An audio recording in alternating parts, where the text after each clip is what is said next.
Further submissions from John Guise, Member of House of Assembly, Alotau Open Electorate.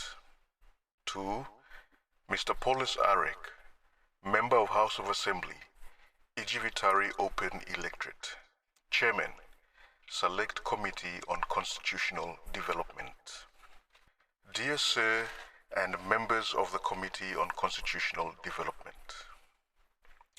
this is a further submission from me in regards to the following. Number 1, Upper House.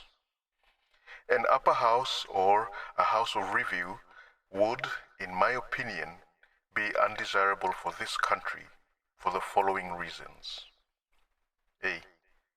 The members of the upper house would only be duplicating representations as elected members of the main assembly. B. It would prove to be too expensive for this country to maintain. C. The money used to pay the salaries and allowances to members of the upper house could be put to better use for district development. For example, roads, schools, hospitals, bridges, etc. for the people. Number 2, Single House of Parliament. For the reasons expressed above, I personally favor a single House of Assembly. Firstly, I would submit that the name should be changed to become the House of Representatives. In line with my previous submissions, I believe that regional electorates should be abolished and that there should be between 90 to 100 open elected members in the next House of Representatives in 1972. 3. Official membership for 1972 in the House of Representatives. I believe that there should be 3 official members in the 1972 House of Representatives. For example, the senior official member who should be designated as the Chief Secretary, the Treasurer, and the Secretary for Law. They should be subject on the floor of the House to the leader of a government business, who should be an elected member of the House. The 3 official members should retain their voting rights because I believe that second-class members is undesirable on a matter of principle in any parliament. 4. Parliamentary Staff of the House of Representatives. The whole parliamentary staff of the Papua New Guinea Parliament should be divorced from the day-to-day control of the Public Service Board. The special nature of the parliamentary service, which calls for efficient, loyal, dedicated, and impartial in its services to any government of the day, regardless of its political ideology, makes it vitally important for the Speaker of the Papua New Guinea Parliament to be its political head. The Public Service Board should be invited to offer comments on parliamentary staff proposals, purely as a matter of courtesy only. The Clerk of the House should make its parliamentary needs known, direct to the Executive Council through the Speaker. Presidents, Prime Ministers, Speakers, Ministers, Administrators come and go. They appear and eventually disappear from the political scene, but the institution of a parliament remains. Number 5, System of Government. First, let me make the point that my submission does not in any way rubbish the Westminster type of government. This system of government is good for England, Australia, New Zealand, Western Samoa, India, and other nations. However, in my own conviction, this does not mean that it should be followed in Papua New Guinea. I believe that if we all believe in a good, stable government, it is then our responsibility to introduce a system which is relevant to the needs of Papua New Guinea. It is a great pity that so many leaders, both here and in Australia, look upon the presidential system as something wicked, dictatorial, so that it must be avoided. The basic point where I have fears about the Westminster system is the fact that there is not as yet a strong party system. This would mean that at every main budget session, the Chief Minister and his cabinet and ministers would be in grave danger of undergoing the strain of having motions of no confidence moved against them by a majority of the members on the floor to show their dissatisfaction and dismay in not having their schools, bridges, hospitals, roads, airfields, etc. for their electorates. Naturally, the government would fall and fresh elections would be called for. This in itself perpetuates a continuous climate of political instability which will create a bad image for this country as well as for Australia. If this continues, I make the following valid point and offer no apology, that if we are to completely follow in every detail the Westminster system of government, I, for one, foresee the day where squabbling politicians in this system of government would probably be overthrown and replaced by other organizations whose leaders would logically submit to the people that their action was carried out to save our country from what they would term as squabbling and irresponsible politicians. My submission, therefore, to the committee would be for a semi-presidential system. At the next elections in 1972, at the first meeting, the House, after electing its Speaker, would then assemble in camera and elect its first head of state. The head of state would be known as the interim head of state. He would still retain his electorate. The interim head of state would then be removed from the House. He would then select his cabinet, ministers from within the House and outside of the House. The interim head of state would submit the list to the House for approval. Having completed this, the government would be represented in the House by one of the elected ministers, who would be known as the leader of government business.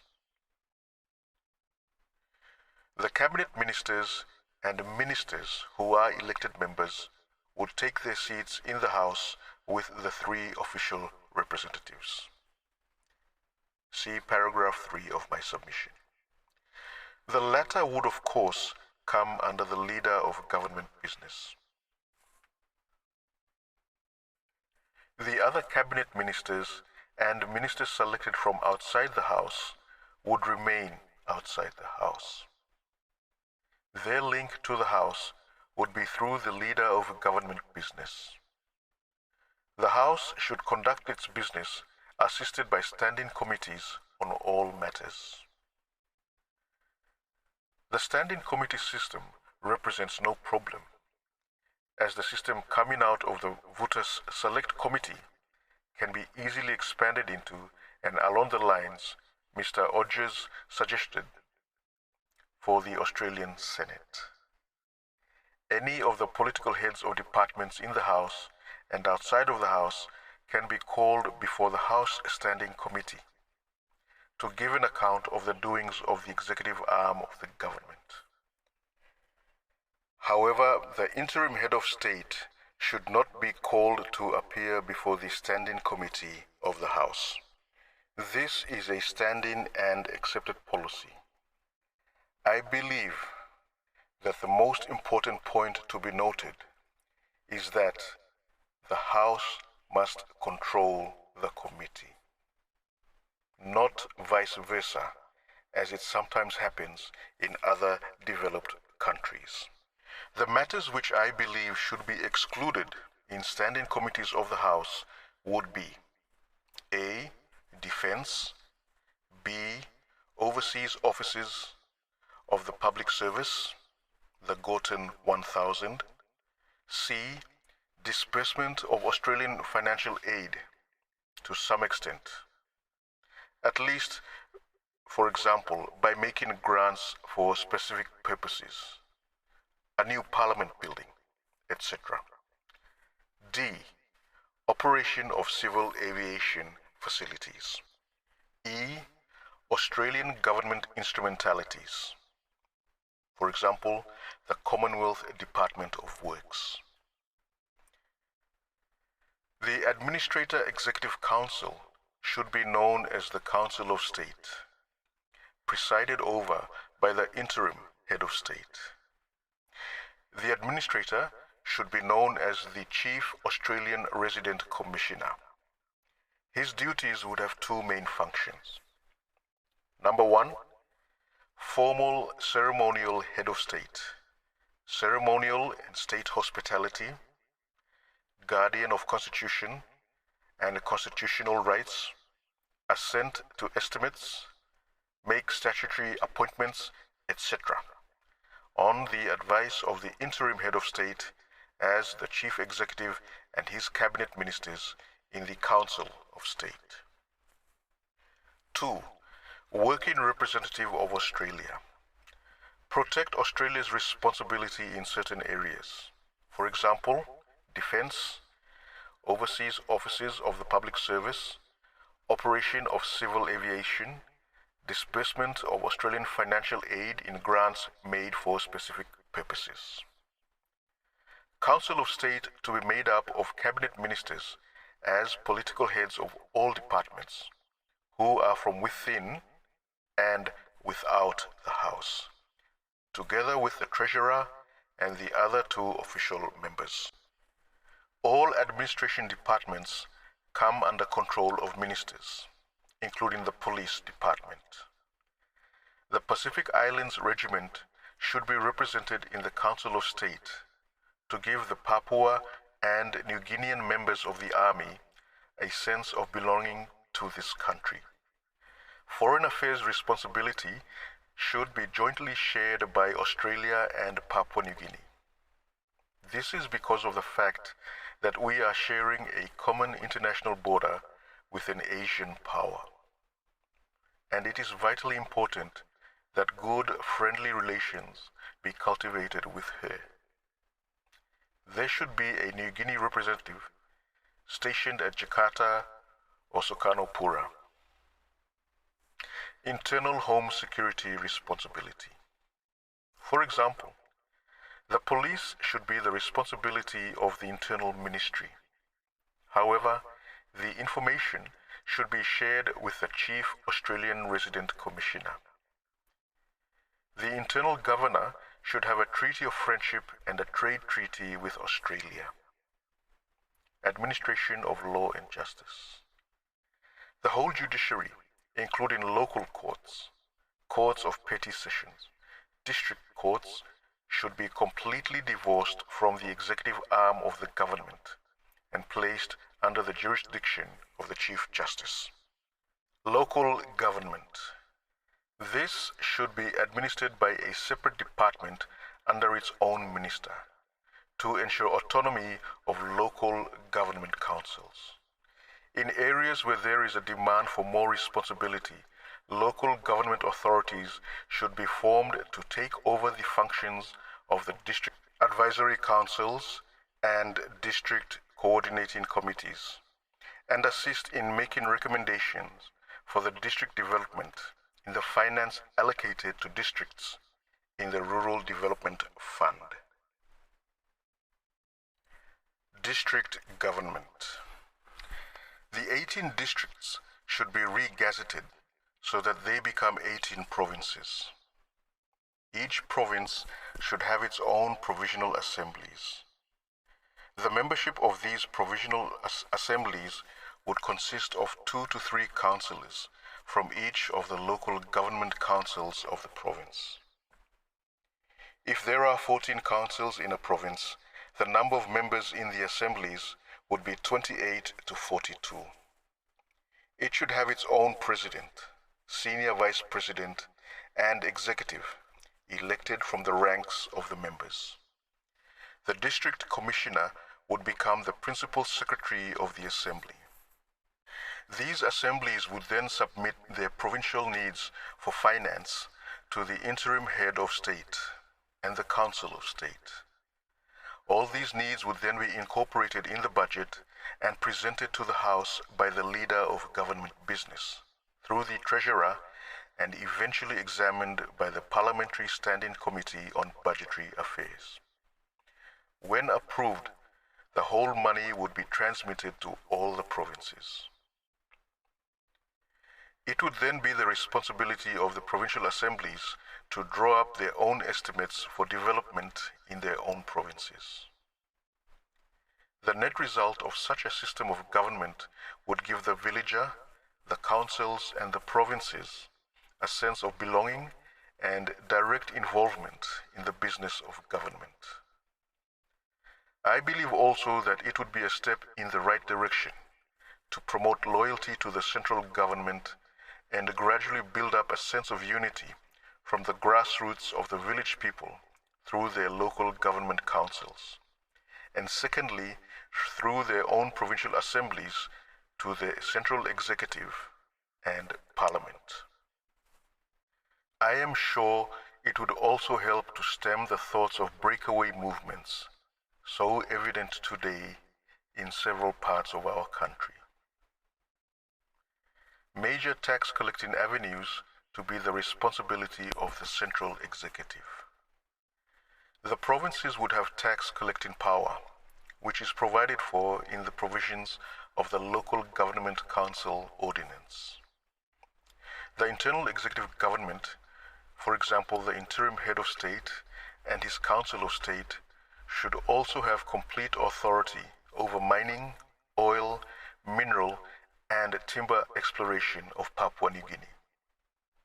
It should, as a matter of great urgency, introduce through its Minister for Economic Development an ordinance similar to that which operates in several African and Asian countries, to give preference to Papuans and New Guineans in the promotion of New Guinean business or economic enterprises.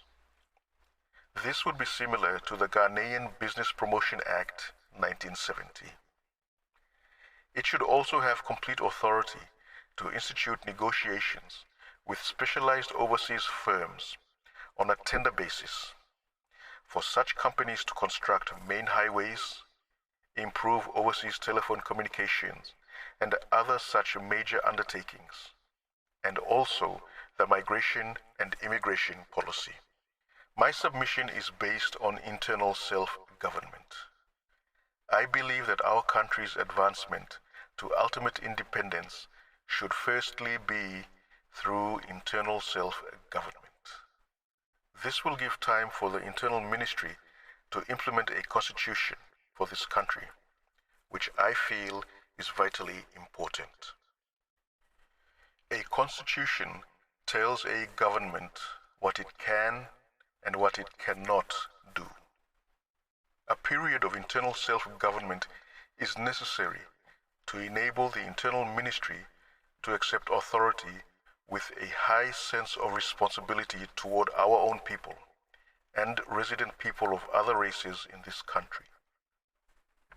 The internal government would also provide a citizenship rights within the Constitution and all the other basic fundamental principles, including the protection of minorities that is embodied within a country's constitution before independence.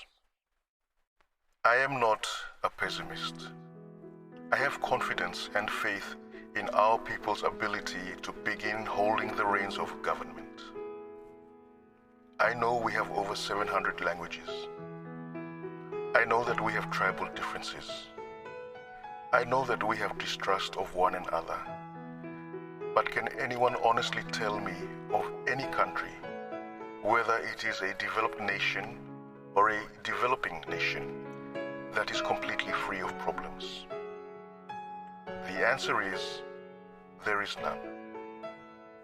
For this reason, I believe that problems in our country create for every one of us the opportunity to arise to help solve this problem instead of continually harping on the problem. I would be glad to appear before your committee if it is your desire to call me before you. In conclusion, I trust that you will give my submission a very careful, thoughtful, and favorable consideration.